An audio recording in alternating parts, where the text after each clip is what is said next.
আবারও একটা নতুন ভিডিও নিয়ে আপনাদের সামনে চলে আসলাম। তো আজকে সামই বানাবো। তো সামই বানানোর জন্য এখানে 1 লিটার দুধ নিয়ে নিয়েছি, 2-4 পিস তেজপাতা দিয়ে দিয়েছি এবং 2-4 পিস এলাচ দিয়ে দিয়েছি।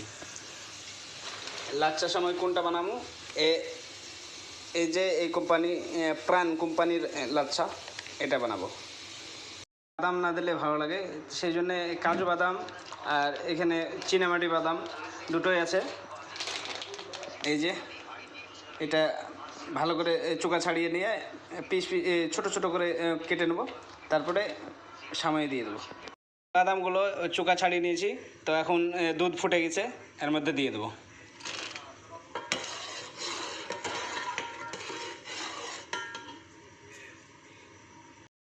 তো বন্ধুরা, কেশর না দিলে ভালো লাগবে না সেমাই, তো কেশর নিয়ে এলাম।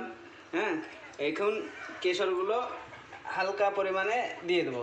আমি কিন্তু বন্ধ করে দিয়েছি। সেমাইয়ের পক্ষে, এই লাচ্চা সেমাইয়ের পক্ষে একটু বন্ধ করে না দিলে, ঠান্ডা না করলে লাচ্চা সেমাই গলে যাবে। এই জন্যে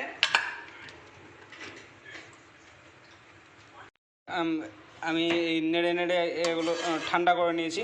তো এখন লাচ্চাগুলো দিয়ে দেবো।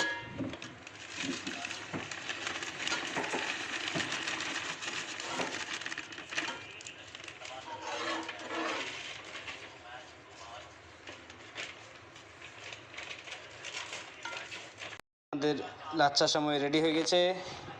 তো ভিডিওটা আপনাদেরকে কেমন লাগলো অবশ্যই আপনাদের মতামত কমেন্টসের মাধ্যমে জানাতে ভুল করবেন না। আরও বন্ধুদের কাছে দেখার সুযোগ করে দেবে। তো